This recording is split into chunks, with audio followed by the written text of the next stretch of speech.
Hello and welcome to my first impressions of the anime Mobile Suit Gundam Iron-Blooded Orphans. While I'm not a Gundam expert by any means, I have watched a few of the shows. I loved Gundam Seed when I was a kid, even though admittedly it's not really that good, and the 8th MS team is probably my favourite mecha of all time.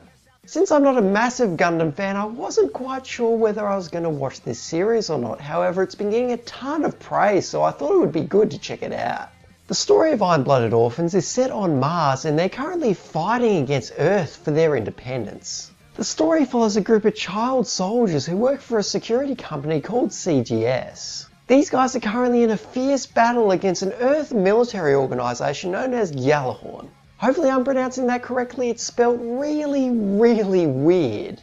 One of the things I loved right off the bat was the desert setting. It's very barren and desolate and reminds me of a lot of the settings of real-world wars that have happened recently, like Iraq and Afghanistan.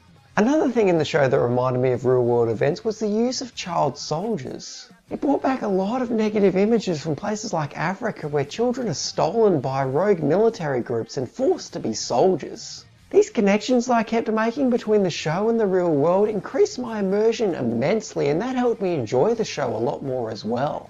I also found the child soldiers to be really likeable as characters. Their personalities are quite varied. You got some that are charismatic and confident, some that are very kind-hearted and nice, and others that are very stern and serious. However, one thing is common amongst all the child soldiers, and that is that they've all become very hardened in this military environment.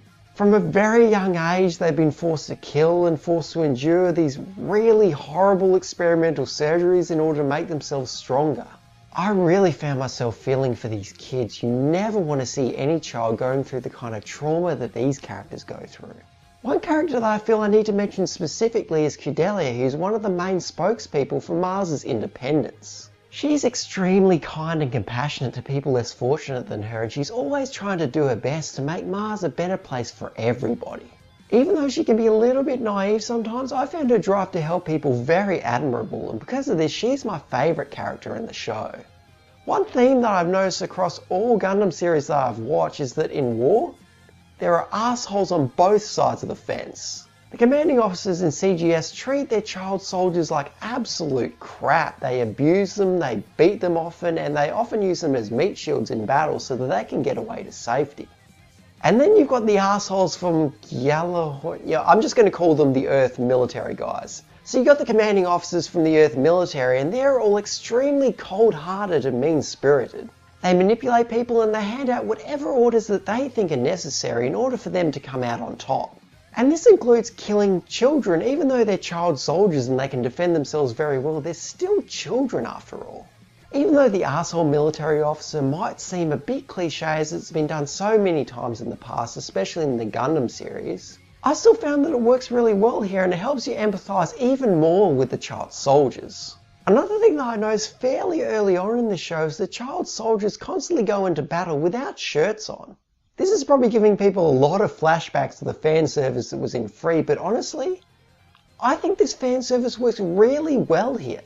Now that may sound pretty creepy, but honestly, being that these guys are in a desert, and deserts are usually hot as balls, it makes perfect sense for these guys to go around fighting without shirts on, especially since they're in a mech and they're protected.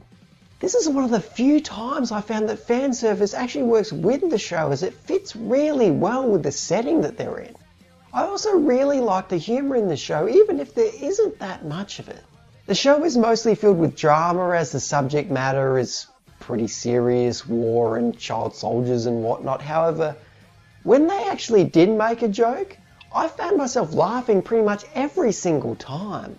One final thing I feel I need to mention is the music. Now, I don't really pay attention to music in anime that often, especially in first impression videos. However, there was one song, it was towards the end of the first episode where the mechs are fighting, that caught my attention immediately. It was this really awesome mix of rock and orchestral, and it got me really pumped up and into the action. It's really rare for background music in anime to just jump out at me like that, so I think this speaks volumes for how good the soundtrack is in this show. In terms of criticisms, I've honestly got nothing. While I'm sure this show isn't perfect, I love the show that much that I can't really find anything wrong with it for me. This is probably the most psyched I've been about a mecha anime in a while, so I'm really looking forward to seeing what the next episode brings. If you would like to watch Iron-Blooded Orphans as well, it's available in a ton of places for legal streaming. It's available on Crunchyroll if you're in the US, it's available on Hulu, and if you're in Australia or New Zealand, you can watch it on Anime Lab as well. So anyway, thank you very much to everybody who watched this video. If you have any feedback, feel free to leave a comment. And if you like this video and want to see more, feel free to subscribe as well. Thanks again, and I'll see you next time.